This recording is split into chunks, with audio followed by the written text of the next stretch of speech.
Hey there, friends. So I I want to thank everyone who saw my post I made about how things aren't going too great right now. Just a lot of things. You know, it's like one of those times where just kind of life decides, like, all right, some stuff needs to go wrong. We've measured out how much stuff's going to go wrong this year. We've decided that it should all happen at this singular time. And I mentioned that if anyone wanted to, donate to the channel, I would like rush any requests they had. And I can't even really go into it without like crying, as I cried throughout seeing anyone donate. I was crying basically. I just wanted to say I deeply appreciate anyone who was able to. I deeply appreciate anyone who follows me, period. If you didn't donate to me, I still deeply appreciate you. Oh my gosh, anyone here, anyone who sees this, I appreciate you. But I was kind of shocked that no one really requested anything. Everyone was just being nice and just donating without just saying how they liked me.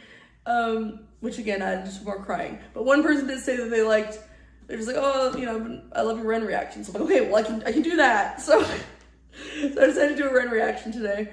I know Ren and Chris Webby have a bunch of stuff currently that I'm way behind on, but I decided to go back to one of the many Ren songs I haven't gotten to yet. This one being one of his live songs that I've heard a bit of. It's Ren Back on 74 retake, The Message in a Bottle. I assume Back on 74 is a song. I don't know it. I don't know. I know Message in a Bottle though, because I've seen a clip of him singing it. I assume from this. And I sent it to my parents to be like, look at this guy, like, look how good he sings, which had my mom's classic response of, great voice, bad hair. So that was her rating of Ren. But I'm happy to kind of hear the whole thing finally. And yeah, I don't know. I could say thank you till I passed out. It would not cover how thankful I am. But I don't want to cry on camera again, so I'll just keep it to a quick thank you. I love immediately, just based on the font, we're going for kind of a vintage vibe. Perfect vintage font. We love it.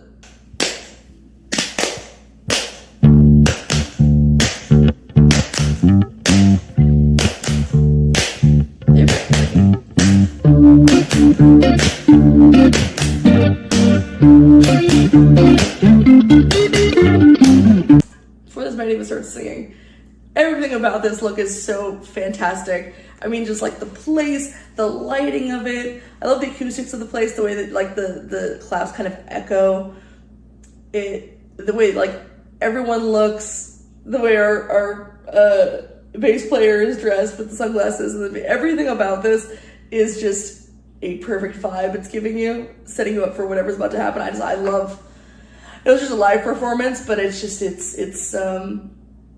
the art direction is good. I know obviously I'm assuming found a place and just like went with the vibe of the place, but it was well chosen. There's nothing wrong with praising a very well chosen location. This is a great one. And Ren just out here wanting to look like a fancy boy. It's funny because it literally looks like, based on the tie, I've actually not covered this video yet, but I saw it once before, but I remember him wearing a red tie in Money Game Part 3. So it's like he finished Money Game Part 3 and then went, okay, I want to go be pretty and chill out and hang out in a jazz club. So it looks like what he's done. Keep it rocking, doing the same thing. We get high on the breakdown. We were watching from the same time. But that won't change what I think now. God, that sounds good. I love the little it's like a filter on his voice, but he's got like a little bit of vocal fry, a little bit something on his voice. It just makes it sound really pretty. Yeah, it almost sounds like you're listening to it on a record. Like it almost has like a little crackling in it. And sometimes I'll forget how good his falsetto is, because a lot of times I'll hit a falsetto for like a note and not just like singing it for a while, and it sounds real pretty. This actually, I don't know how this song plays. This song just kind of does sound familiar. Am I crazy? Okay. We get high on the breakdown. We were watching from the same time. But that won't change what I think now. We were talking about the same crime. But we don't hide when the brains now. I learned my lesson at the same time. Where did it go? Back on 74. Call this place my home. Never gonna cry anymore. They sound gorgeous. He sounds gorgeous. Everyone's gorgeous. I also love the hands. That this is very classic, like background singing hand movements. There's a really great documentary about background singers called 20 Feet from Stardom. Really interesting. Really interesting documentary. Totally worth watching. And I can't remember if it won the Oscar that year. It was at least nominated for it. But you can kind of see insight into some of those background artists. It's very cool. I think I do actually know, like it sounds familiar but not. I think I do know this song, but I think the original doesn't sound like this. I think it's faster. I'm gonna go look it up to see if I'm crazy. I'm not crazy. I do know this song. I know it because my sister used to be a dancer before she became too sick to dance, but loves looking at choreography. And there was that really great like viral dance that had been done to somebody that I used to know by Gautier, by CDK. I'm sorry. I tend to remember, like, my brains can sometimes mix up letters and numbers a little bit. I think it was CDK Dance Company, and I believe that they're the same company who performs in this video, which is why I remembered it, because after I saw that video and it was so good, that dance, I showed it to my sister and we fell in love with it. We looked up a bunch of their other performances. So hang on, I just want to show a clip just to show how different the song is with just the tempo change and how it's some cool dancing. Keep me rocking on the same time. When we get high in the breakdown, we're just watching from the same time. But that don't change when I break down. Think we were talking about the same crime. No, we don't have when it rains down. Learn my lesson at the same time. Where did it go? Back home, 74. So you still have the background singers. It's got the same kind of quality in the voice of almost that again. You feel like you're listening to a vinyl, but it's just the tempo is way up. And so it just kind of gives a different, instead of like a very kind of loungy song, it makes it sound almost kind of sexy. And this one it's like a bit more, I don't know, it's like more upbeat. It's not more dancey, I guess, which makes sense. I can't believe I actually knew what song that was. That rules. Jungle. I gotta go look up that band. Never gonna cry anymore. Where did it all go?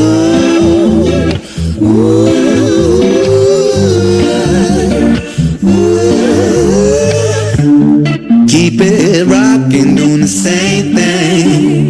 We get high on the breakdown.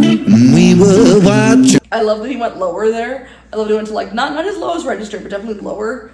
It sounded so like his voice just gets so much. I think his high voice is beautiful, but when you get into the chest voice, it's so much like richer and pretty, and he brings in a bit of that vibrato, and just kind of, we're not to Message in a Bottle yet, but it's putting in the guitar part of Message in a Bottle, so we're kind of hinting at what's gonna come, which he does a lot when he'll do like mashups with the Big Push or by himself when he used to busk. He kind of would if you knew all the songs that were coming, if you knew both songs well, you could pick out the overlappings he would do when it came to the music.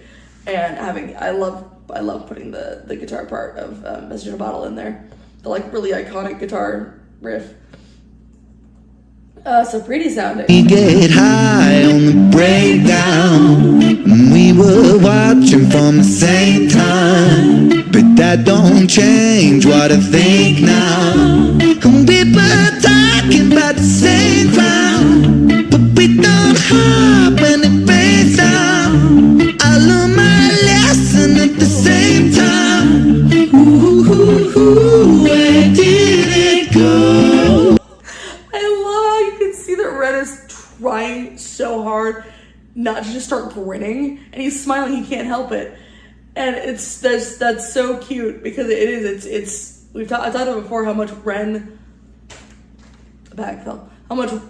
it's so enjoyable to watch Ren play because Ren loves playing so much, and there's something just so captivating about watching someone do the thing they love more than anything in the world.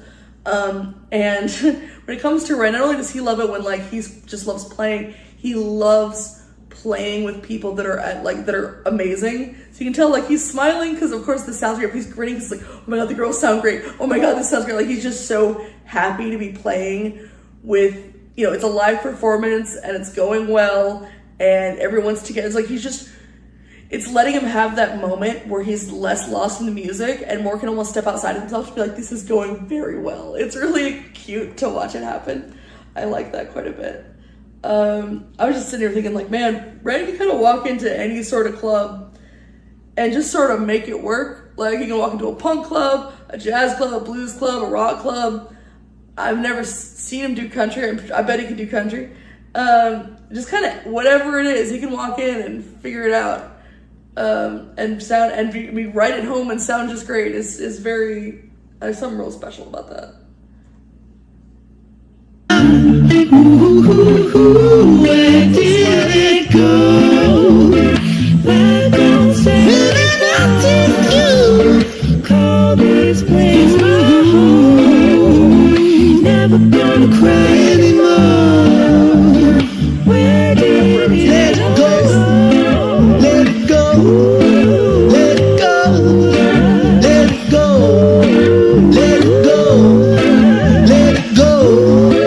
Let it go.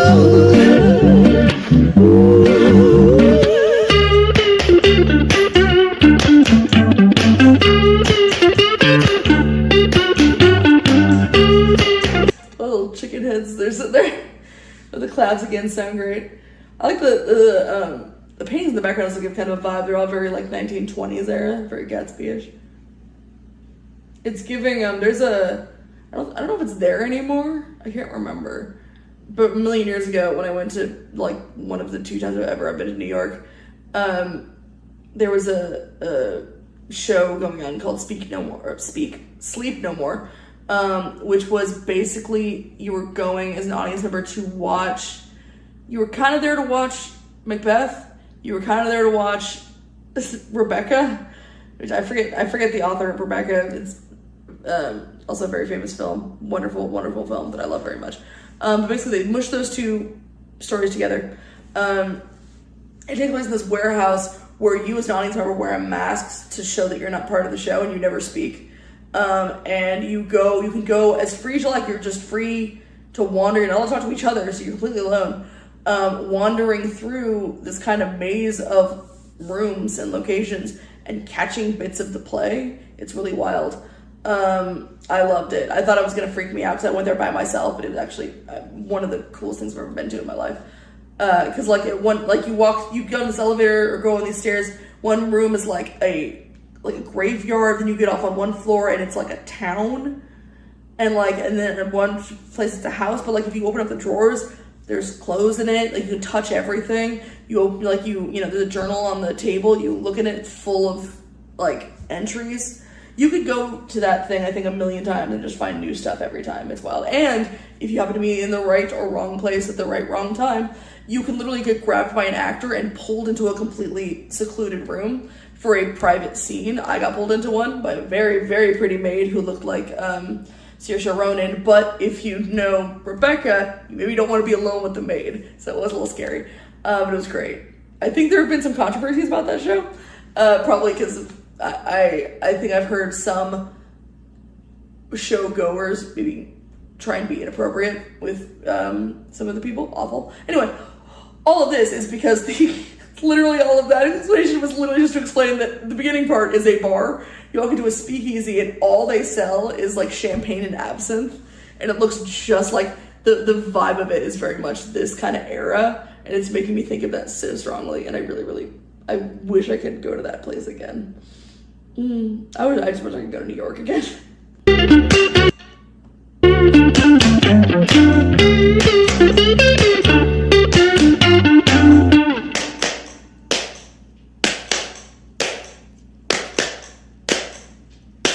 Let's take 'em back to 1714. Haven't we pour myself on the breakdown?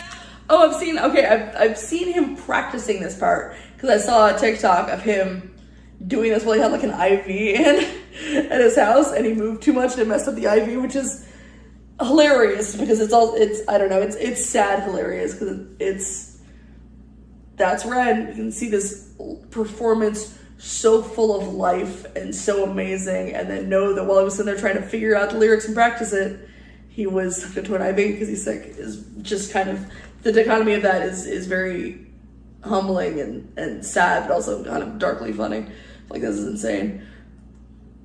But this is all not that part. This part is not part of the original songs. This is all just him. Let's take 'em back to 17, inherently poor, myself on the Breakdown. talk is secondary, first my specialty, naughty bars on a Take down. rap like nicotine, sound so addicting, click click, zipper flip, caddy daddy hit the green, soak up dopamine, I mean dope scheme, take more head than the blade of a guillotine, Filipina, you should have seen her, she likes girls but I turned Tina, Angelina, wanna raid her tomb, Ocarina, with the Zelda moves.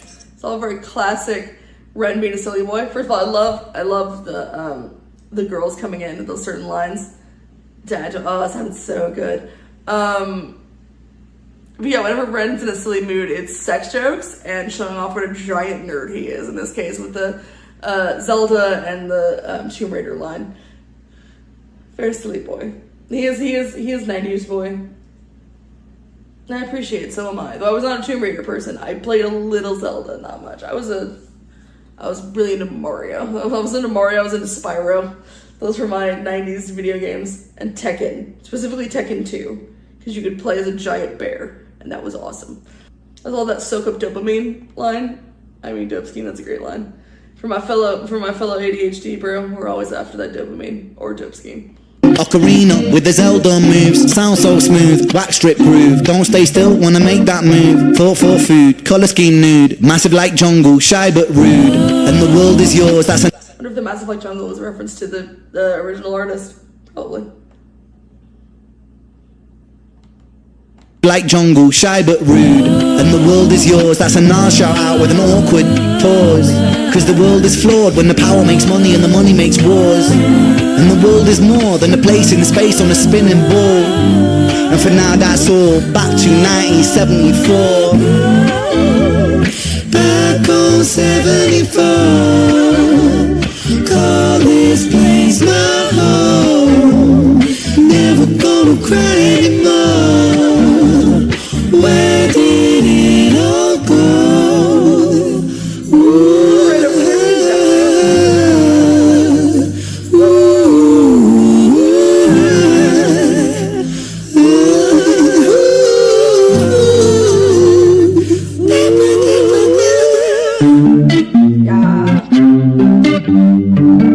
Back to the Mr. Bottle.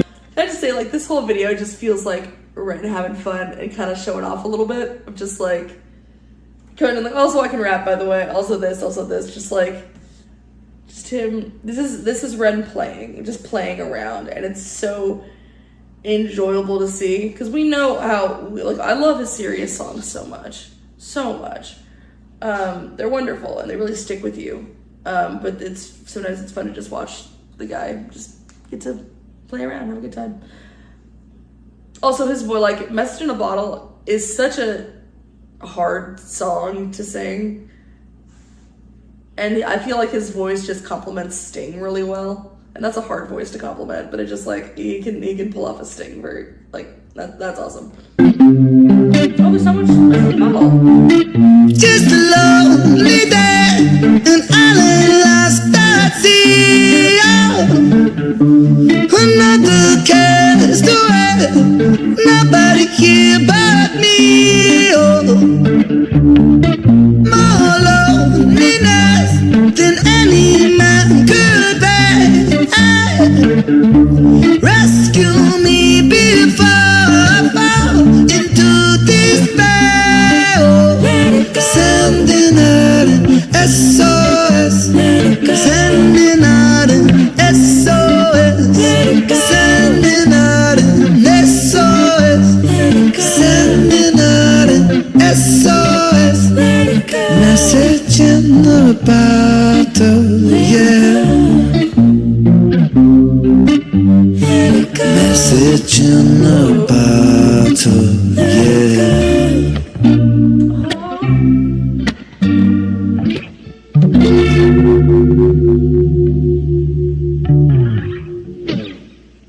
Like the camera just going up at the end. Well, I mean, I wish it was longer. I want more message in a bottle because he sounds so wonderful. So that's kind of a bummer because I want it to be. I mean, I just, well, the bummer is I want it to be, you know, an hour long, but it's not. Oh well. Anyway, it's been a minute since I went and watched a live Ren. It's nice to be reminded of, because you know how well he can produce something and how good his videos are, but it's nice every so often to be reminded of, like, no, he's also this talented when it's just him and a camera. In this case, some lovely backing ladies and a really great guy on the bass, and that was truly delightful. That would be one of my favorite of his live performances. That was very fun. And that was it. Thank you so much, guys, and I will see you next time. Bye, everybody.